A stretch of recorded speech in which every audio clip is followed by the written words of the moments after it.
ಆಲಮೇಲ ಪಟ್ಟಣದಲ್ಲಿ ಸಿಸಿ ರಸ್ತೆ ನಿರ್ಮಾಣಕ್ಕೆ ಜಂಟಿ ಸ್ಥಳ ಪರಿಶೀಲನೆ.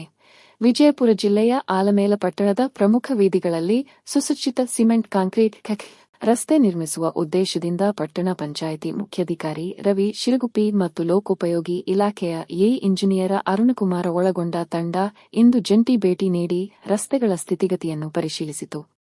ಪಟ್ಟಣದ ಸುಗಮ ಸಂಚಾರ ಹಾಗೂ ಸಾರ್ವಜನಿಕರ ಅನುಕೂಲಕ್ಕಾಗಿ ಈ ಪರಿಶೀಲನಾ ಕಾರ್ಯ ಹಮ್ಮಿಕೊಳ್ಳಲಾಗಿದ್ದು, ಪಟ್ಟಣದ ಮುಖ್ಯ ಮತ್ತು ಒಳ ರಸ್ತೆಗಳ ಸಿಮೆಂಟ್ ಕಾಂಕ್ರೀಟ್ ಅಭಿವೃದ್ಧಿ ಮಾಡಿ ಸುದೀರ್ಘ ಬಾಳಿಕೆಯ ಉತ್ಕೃಷ್ಟ ಅಗಲಯುಕ್ತ ರಸ್ತೆ ನಿರ್ಮಾಣ, ಒತ್ತುವರಿ ತೆರವು ಮತ್ತು ತಾಂತ್ರಿಕ ಅಳತೆಗಳ ಮೌಲ್ಯಮಾಪನ. ಮಳೆಗಾಲದಲ್ಲಿ ಕೆಸರಾಗುವ ರಸ್ತೆಗಳಿಗೆ ಶಾಶ್ವತ ಮುಕ್ತಿ ನೀಡಲು ರಸ್ತೆ ಕಾಮಗಾರಿ ಕೈಗೊಳ್ಳಲಾಗುತ್ತಿದೆ. ಆದ ಕಾರಣ ಸಾರ್ವಜನಿಕರು ಸಹಕರಿಸಲು ಅಧಿಕಾರಿಗಳು ಮನವಿ ಮಾಡಿದರು. ಸ್ಥಳ ಪರಿಶೀಲನೆಯ ಸಂದರ್ಭದಲ್ಲಿ ಅನಧಿಕೃತ ಕಟ್ಟಡಗಳ ತೆರವಿಗೆ ಸೂಚಿಸಿದರು. ಹನುಮಾನ ಮಂದಿರದಿಂದ ಮುಖ್ಯ ಬಜಾರದ ಮುಖಾಂತರ ಅಂಬೇಡ್ಕರ್ ನಗರದವರೆಗೆ ರಸ್ತೆ ಅಗಲೀಕರಣದೊಂದಿಗೆ ಸಿಸಿ ರಸ್ತೆ ನಿರ್ಮಾಣಕ್ಕೆ ಬಂದಿರುವುದಾಗಿ ಲೋಕೋಪಯೋಗಿ ಇಲಾಖೆಯ ಅರುಣಕುಮಾರ ಮಾಹಿತಿ ನೀಡಿದರು. ಅಧಿಕಾರಿಗಳ ತಂಡವು ಪಟ್ಟಣದ ಪ್ರಮುಖ ವಾಣಿಜ್ಯ ಪ್ರದೇಶ ಹಾಗೂ ಜನನಿಬಿಡ ಗಲ್ಲಿಗಳಿಗೆ ಭೇಟಿ ನೀಡಿತು.